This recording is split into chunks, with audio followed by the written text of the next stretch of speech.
a man from a dusty little garage, now standing alone in front of a billion-dollar jet, racing against time. No one believes he can fix it, but the woman, the owner of that jet, has just one question. And that question won't just change his life, that it will change the fate of the entire world. Will you marry me? The hum of the engine sounded like a warning coming from the heart of the night. Elian Roth stepped outside, lifting the garage door of the repair shop just halfway open, in the hour before even the sky had turned gray.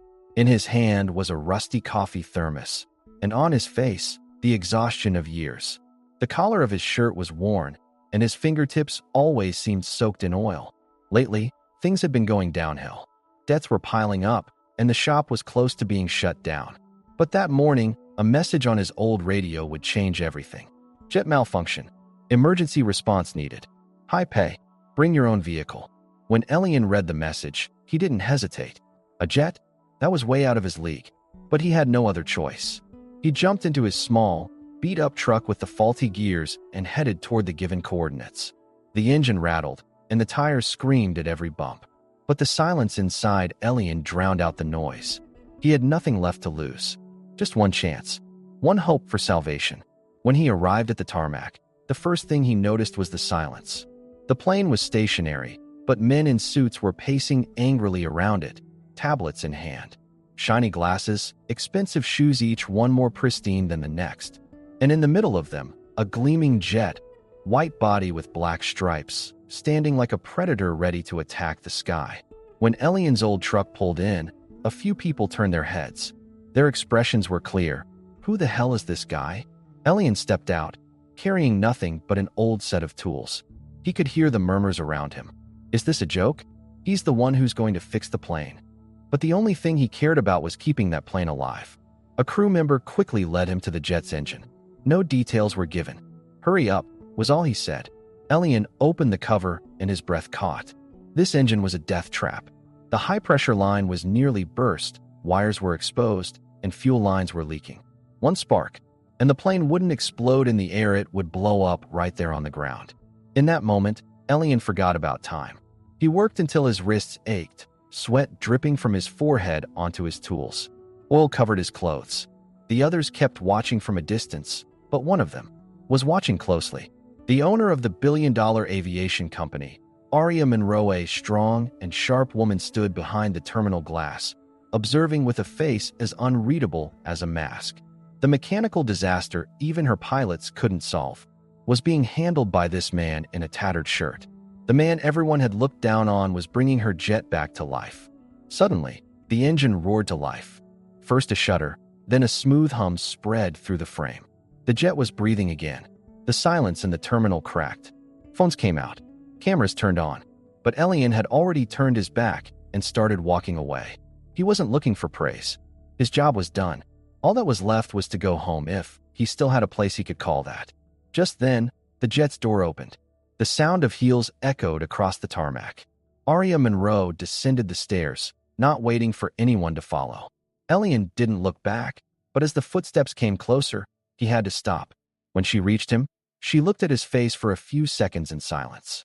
And the first words she spoke weren't a command, they were a thank you. If it weren't for you, this jet would have been a grave, Aria said. What's your name? Elian, he said. Just Elian. You risked your life for my jet, while all those eyes looked at you with contempt. What?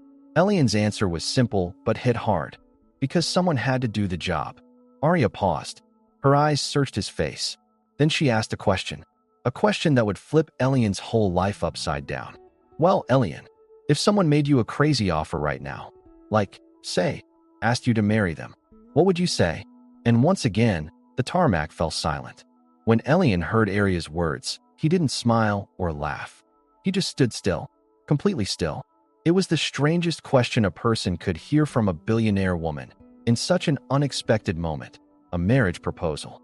And under the sky, the loudest kind of silence hung there suspended between two people. Aria hadn't asked like a reporter, she asked like a human being. There was no game in her expression, just confusion, determination, and a feeling she was still trying to figure out. Even she hadn't expected to say it until the words left her mouth.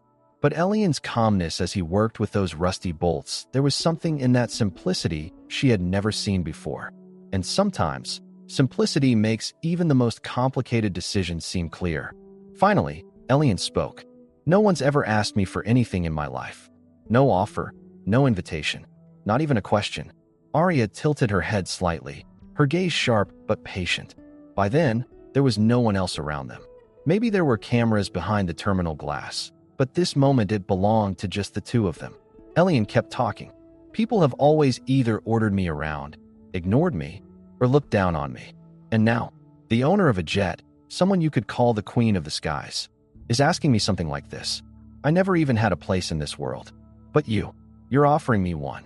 His voice cracked, but in that crack, there was something tender. Arya saw a kind of strength in those words, raw and real. A man standing tall with nothing but his pride, and to her, that was worth more than any billion-dollar fortune. This isn't a game, Arya said. I've done a lot in my life. Built companies, managed people, but inside that jet, between me and death, there were only your hands. And you jumped in without hesitation.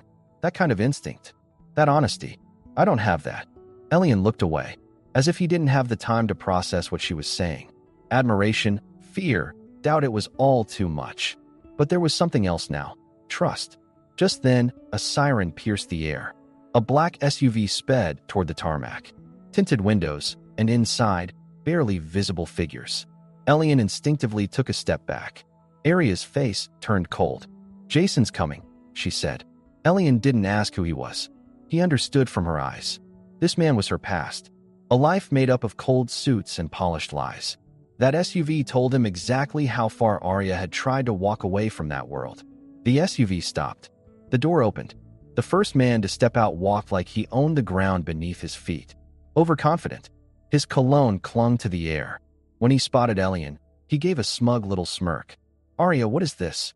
The press is already crowding the tarmac, and the investors are going nuts. Arya's eyes were red not with anger, but with resolve. Jason, this is Elian. He saved my jet. And now, he's reminding me what's real. Jason laughed. What's real? What's real is that you're the CEO of one of the biggest private aviation companies in the country. And now you're out here. What? Having a real talk with a mechanic. That's when Elian stepped in. I saved her jet. Maybe even her life. Your concern as investors' mind is bolts. But when the wrong bolt is loose, everything crashes. The words echoed over the tarmac. Jason's expression tightened, but Arya stepped forward and gently touched Elian's shoulder.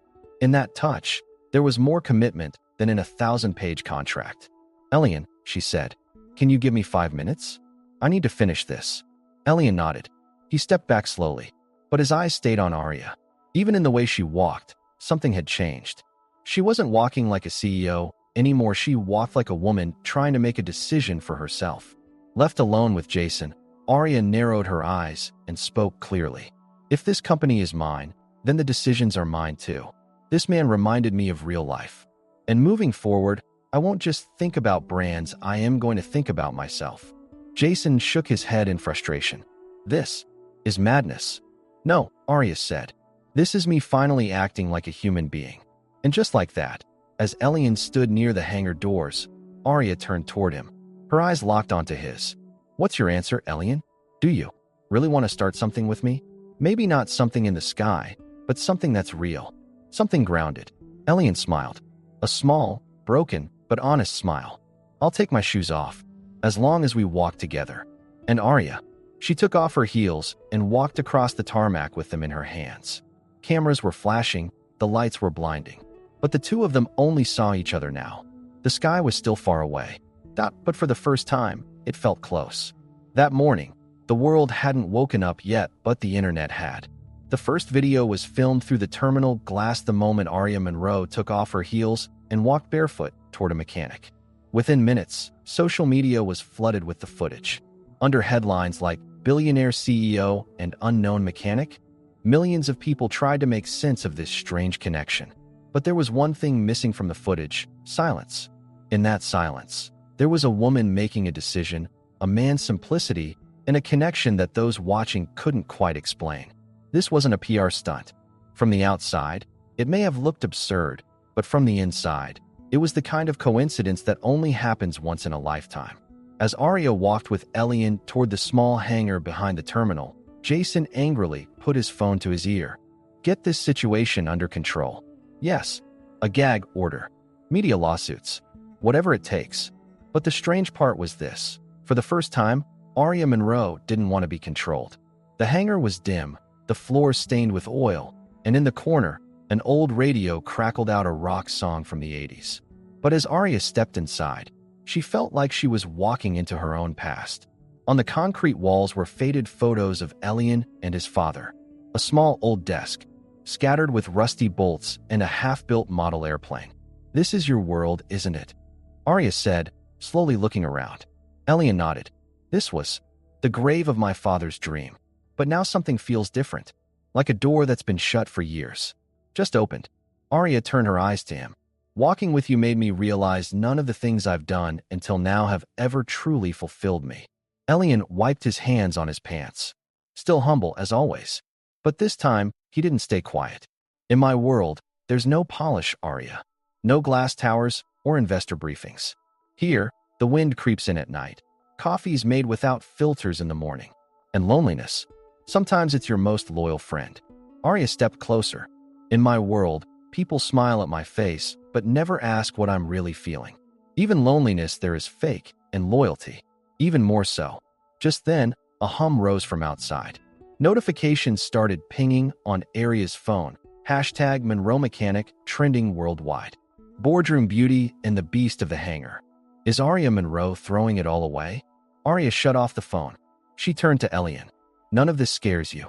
Elian smiled. I fix engines every day without being afraid of a spark.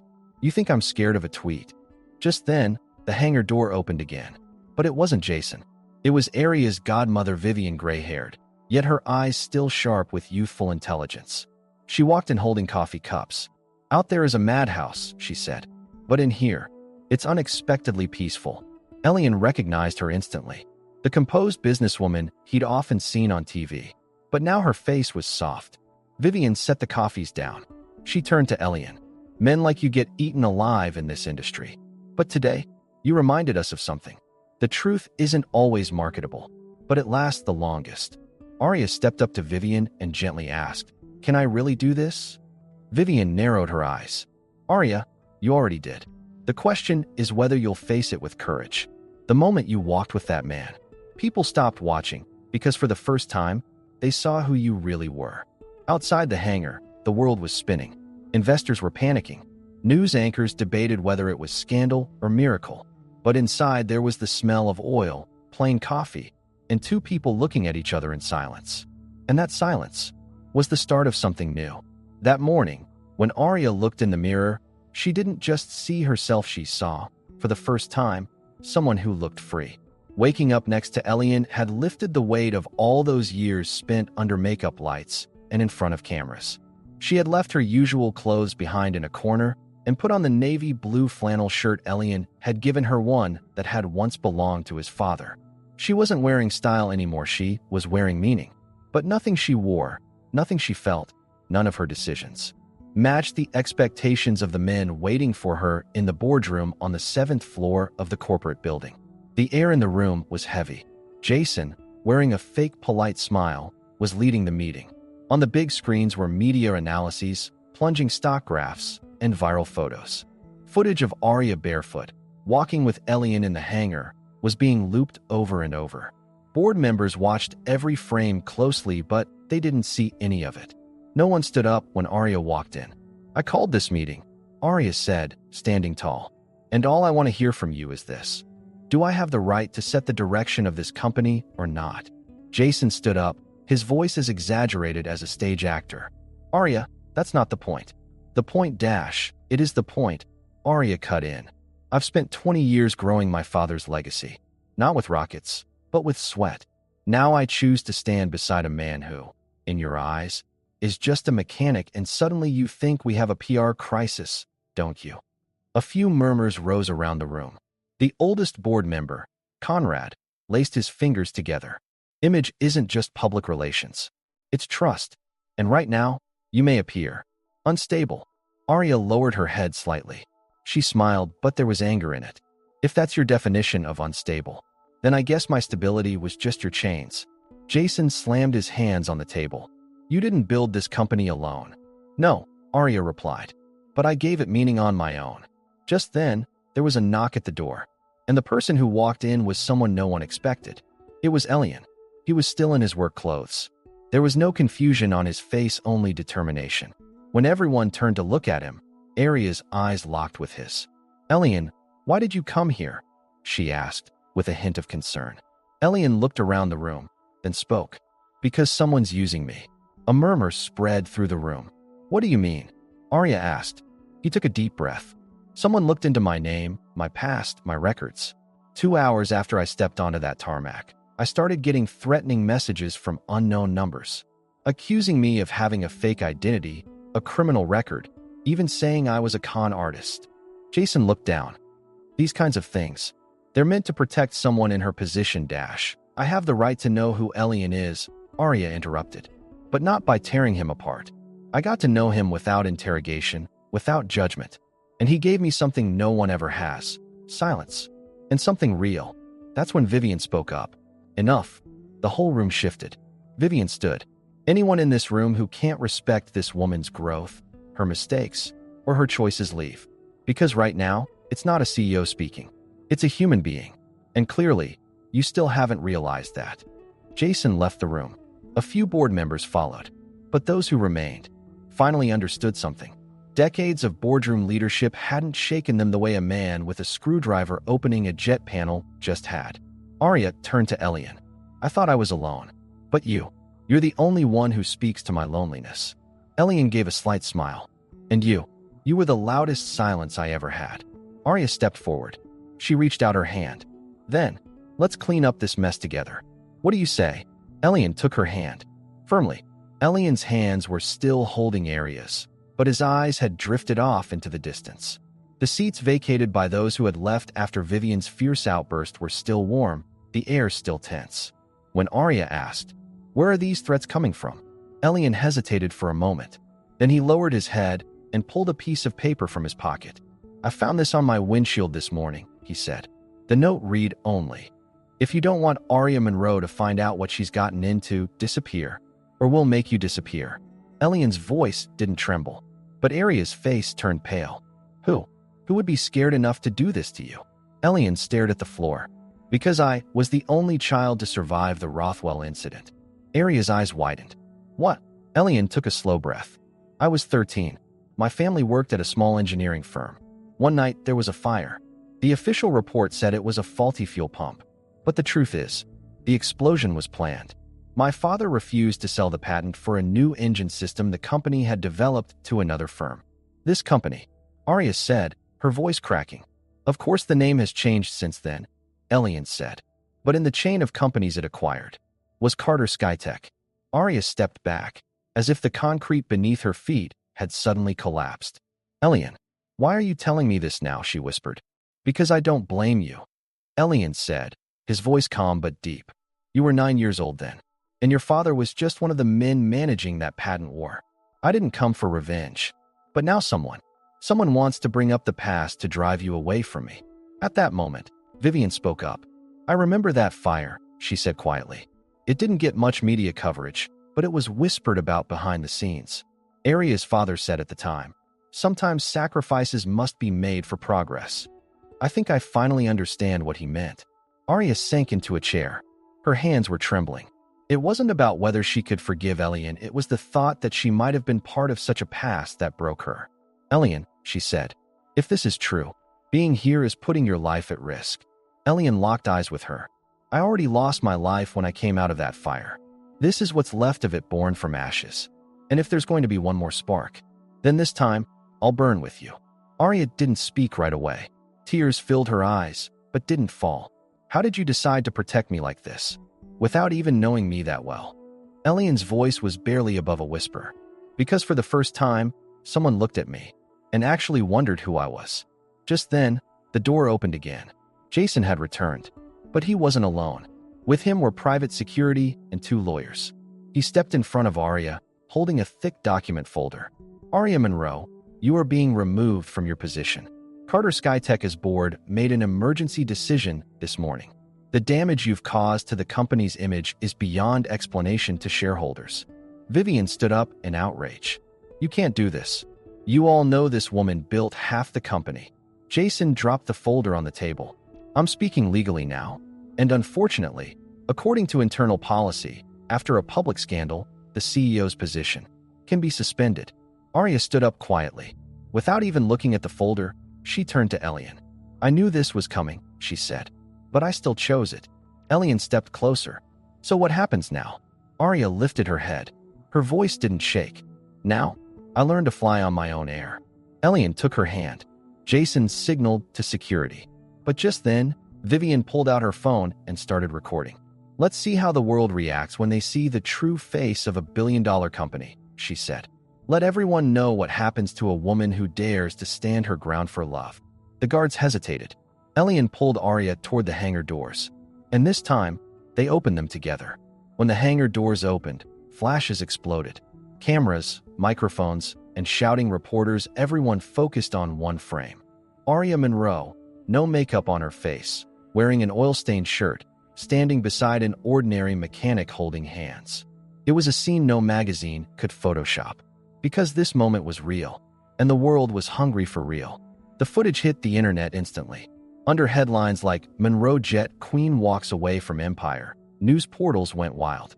But Arya didn't care about any of it. At that moment, the only thing that mattered was the grip of the man walking beside her, his hand tight, and his heart even tighter. Arya and Elian walked to the back of the terminal, toward an old Cessna sitting at the end of an abandoned runway. Elian had been restoring the plane for years, bit by bit, night after night, like a therapy for exhaustion. And now, this plane would be their escape. Can this thing actually fly? Arya asked, with a faint smile on her lips. If you're willing to crash, Elian said, then flying already takes courage. Arya smiled at his words. I've controlled everything my whole life. But now, I think I've earned a little chaos. They climbed into the plane.